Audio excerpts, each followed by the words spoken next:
I wouldn't catch you hung up on somebody that you used to know. We finna jump right into this. What we got? A Georgia UPS worker and music producer killed en route to suspect identified in federal case.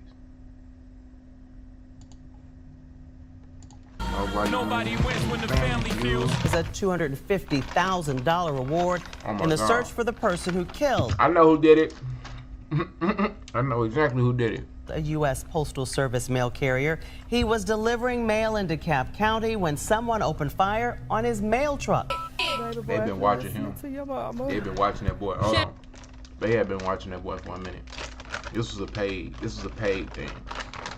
And they have been watching that boy for a minute. I can tell you off the top. Because it's just no way. You gotta understand that in Georgia, it's rural, bro. It get rural, bro. You be delivering packages in the country, bro.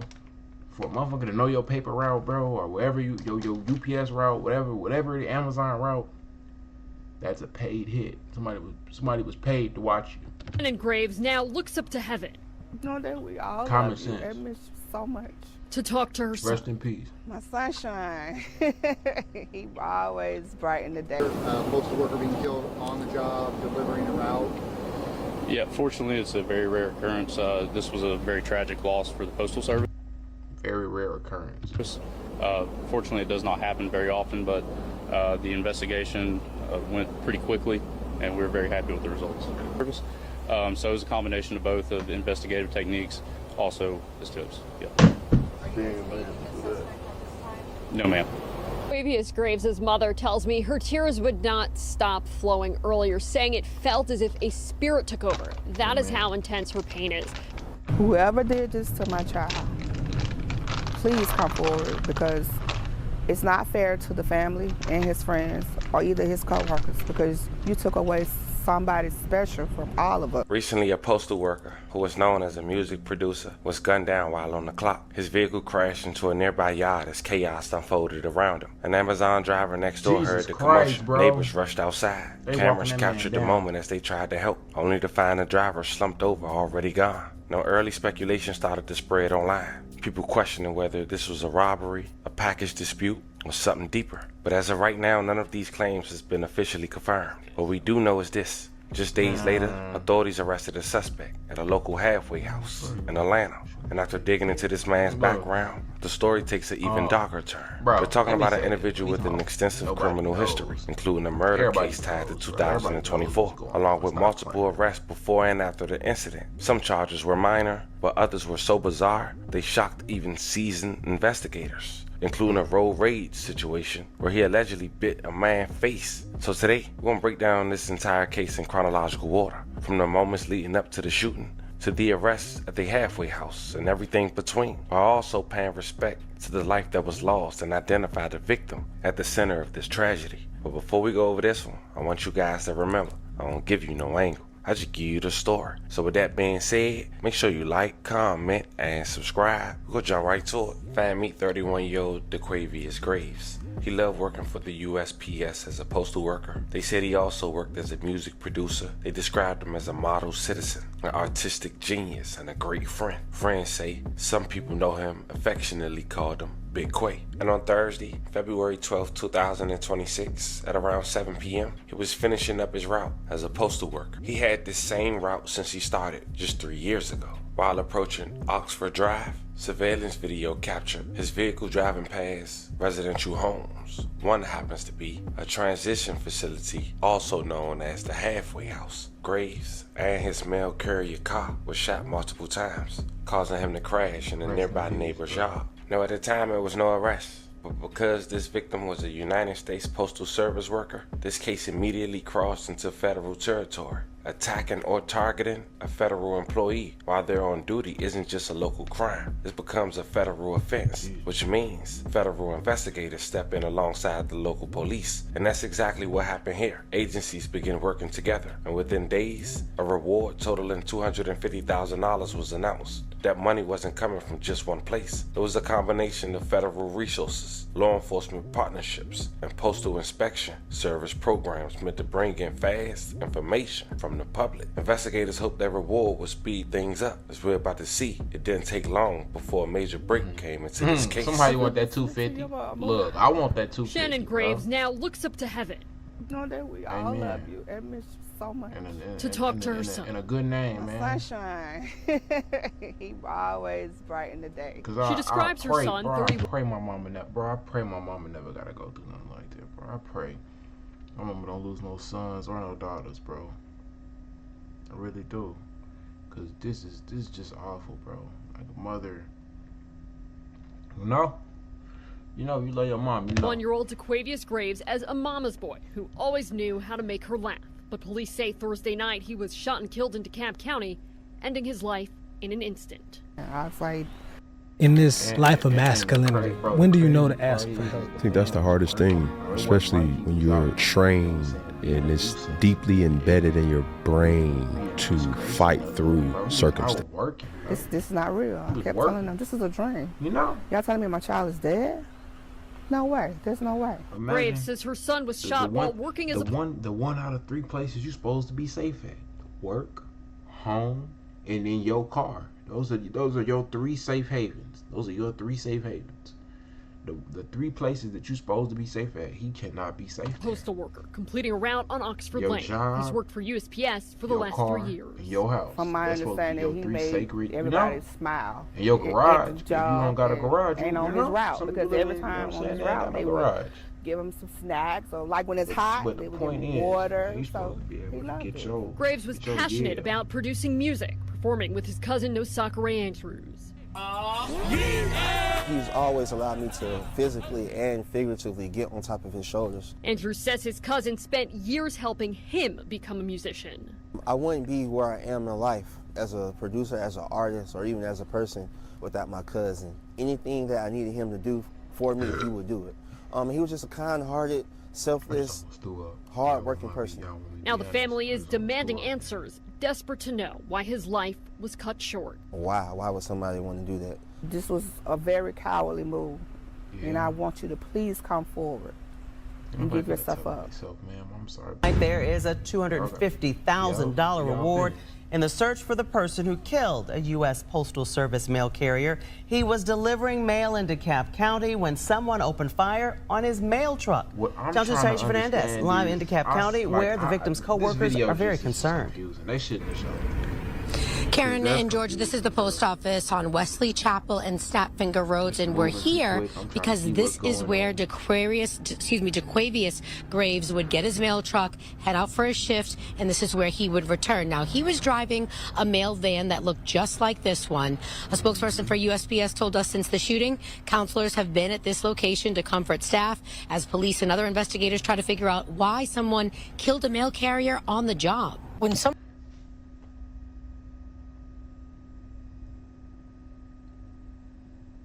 I get y'all trying to find y'all motive.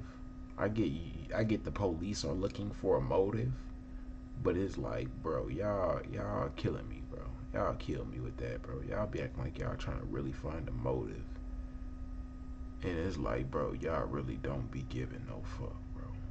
Like, obviously it was something. It was something. Either he knew something or somebody wanted him gone because of something. There was something that he had some party in that somebody wanted him gone for. What do you mean? Someone shot and killed Quay here on Oxford Drive. A neighbor's surveillance camera recorded this video. DeKalb County Police and federal investigators are using it to figure out if someone targeted the victim because of his job with the U.S. Postal Service or if there's some other motive. USPS is posting this reward flyer all over the DeKalb County neighborhood. Police have been canvassing since Thursday's shooting. Oxford home is a group home, like the where it got 4 or 5 different people living in one home, and they all share one living space. They're offering $250,000 for information that leads to an arrest. Now, at this point in the investigation, authorities still haven't publicly released the name of the person they had in custody. What they did confirm was that a man had been detained and questioned, and that same individual was already connected to another homicide case back in August of 2024 on Marietta Street. And that's where things started lining up. Because after doing my own research, cross-checking previous reports and public records, I was able to identify the person investigators was referring to, a man already facing serious allegations tied to the killing of a 24-year-old victim nearly 2 years ago. The man identified through those records is Nigel Williams, 24 years old. This is why I rock with the Family TV, because he do his own research. He go off and branch off and do his own thing, and then he brings it for us to check it out. Someone with a criminal history that stretched back years, including that August of 2024 Marietta Street homicide investigators reference. But to really understand how we got here, we gotta go back to 2020, because this wasn't the first time his name showed up in serious investigation. Back in August of 2020, Nigel was just 19 years old when he got into a scuffle with a woman over his speed in a parking lot near Kennesaw. Police say he bit the woman's face, removing the flesh and fatty tissue, leaving a 2-inch bite, and fled the scene. He refused to turn himself in. He was later arrested at his home and booked into a Cobb County jail. As a grown man, if you argue or fight with women, bro, you're not a grown man no more. You're a woman. Released 2 days after his arrest on a $7,500 bond. In March of 2023, Williams entered a plea deal to resolve 4 separate cases in Cobb County Superior Court. As part of the agreement, Williams was sentenced to 1 case, while prosecutors granted a no prosecute, which is a formal notice to drop charges, in 3 others. Those cases included an arrest for aggravated battery and aggravated assault in January 2022, involving a firearm, battery, and unlawful acts in the penal institution in March of 2022, and felony drug possession in December of 2021. But then after all that, according to Cobb County, he got away with a murder for almost 2 years from an incident dating back on August 1st, 2024 on the 800 block of West Marietta Street at the Westmar Student Loft. Police arrived at... You said you get bitches, we asked around. They said you scared the hoes. You said you get bitches, we asked around. They said you bite the hoes. The scene, I saw an unidentified 24-year-old man with an apparent gunshot. May he rest in peace and love and condolences to his family. Medics pronounced him dead at the scene. Police find... And we are staying on a developing story. A deadly shooting at a student housing complex in Northwest Atlanta. News Chopper 2 was over the Westmar Lofts on Marietta Street. That's near Georgia Tech during Channel 2 Action News at noon. Channel 2's Brian Mims is live there now. And Brian, you learned that several people have been shot at this complex in recent years. Exactly. Sounds like y'all need to tear down that complex. This is the 4th person shot and the 2nd person killed at Westmar Lofts since... Y'all renting to the wrong people. Y'all need to start doing credit checks and background checks, and because anybody with good credit or with a good background ain't finna be shooting where they live at, bro. They want to live here. They want to continue to live here. They're not trying to fuck it up. Like 2017, the apartment complex entrance is right here across West Marietta Street. The call came in just after 9:30 this morning. Police arrived to find that 24-year-old man dead from a gunshot wound. Police cars were parked for hours outside this apartment building at Westmar Lofts. A couple of tenants briefly spoke with me off camera, saying they were shocked and Westmar Lofts markets to students at Georgia Tech and Georgia State University. Police have not said whether the victim was a student, only that he was 24 years old. Police have also not described the circumstances surrounding the shooting. Several people have been shot at Westmar Lofts since 2017. In May 2023, a man survived after being shot multiple times during a party. In April 2022, a 24-year-old man was shot and killed. Police arrested the accused shooter the next year. And in 2017, an 18-year-old woman survived after she was shot in the face while visiting a friend at the apartment complex. Oh yeah, just come kick it, and then you catch a bullet to the face, bro. Yeah, no. Whoa. We won't What's be that? I just built a budgeting app in Base 44. I was just telling my doctor about this. Nina just built an app. Like, Impossible. Nina can't code. Interesting. Can it generate reports? It can now. So you're saying we can all build apps now? Yeah. But I'm not gonna lie. If I kick it with you and then I get shot at your crib, bitch. Gee. Lawsuit. I'm not kicking it with you no more. With an extensive We're not record friends like no Nigel more. Williams, Don't ask me he when got I'm away coming with that over murder, again. according to Cobb police. Just 9 days before the Postal When you Service paying would his lost lawsuit, his bitch. life, Nigel Williams was arrested by Sandy Springs That police must have been for dude felony jumping down on death foot. by conversion. He was released the following day on a non-cash bond, pre-trial agreement. Nonetheless, Tuesday, February 17, 2026, Nigel Williams, 24 years old, was charged with murder, aggravated assault, and possession of a firearm on the commission of a felony. This was the press conference shortly after his arrest. And the FBI, in conjunction with them, we were able to take a suspect of interest into custody this evening in connection with the homicide of USPS letter carrier DeQuavius Graves. Did he live at this home? The arrest happened here, or did it happen earlier? Can you tell us a little bit about kind of what happened, the operation here on this street at this house? Yes, sir. The arrest did not occur here. It was in Atlanta. As far as the rest of the information, I will have to, can't speak to that at this moment. Yes, sir. Are you able to say if he was wanted for something else that resulted in that arrest connecting him to this? Yes, sir. He was wanted for a previous murder. Yes, and where was that out of? Atlanta. 14 ounces. Yes, sir. So he was wanted for this murder, and then come to find out, he's allegedly tied down to killing one of your workers here on Oxford Drive on February 12th. Yes, sir. That is correct. Can you talk about this crime? You know, it's something we don't see often around here. Postal worker being killed on the job, delivering a route. Yeah, fortunately, it's a very rare occurrence. This was a very tragic loss for the Postal Service. Fortunately, it does not happen very often, but the investigation went pretty quickly, and we're very happy with the results. Can you talk a little about the home that you guys went inside of, lived there? You heard that it may have been a halfway home as well. At this time, I can't speak to that, sir. Can you talk about the investigation that went into this? Obviously, he's out on a route.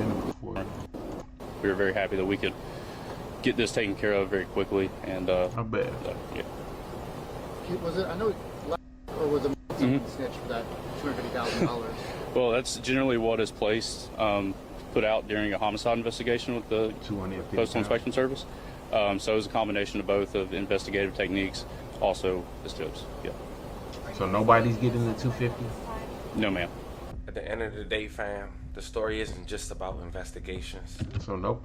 Federal charges or timelines. It's about a man who woke up, I'm went to saying work, though, and never bro, made it back home. A postal worker, a music producer, a life that meant something to people beyond these You can headlines. start, bro. As You this can federal start case a new continues life, to a new unfold, business. and more details You can come buy to a light. house. One You thing can buy a remains car, clear. bro. The community is still searching for answers, and the family is left dealing with a loss. If you gonna go that cheap can't on be some of these replaced. things, you can We're get gonna all keep of them. following but, this story closely, you know, separating the facts from you can't speculation, splurge on and everything bringing with updates as they happen. 250K. But It's like I always 250K tell is a y'all, lot. I'm just here to bring the story. With that being You said, could start a let me new know how you company. guys feel about this one in the comments. Don't forget to like and subscribe.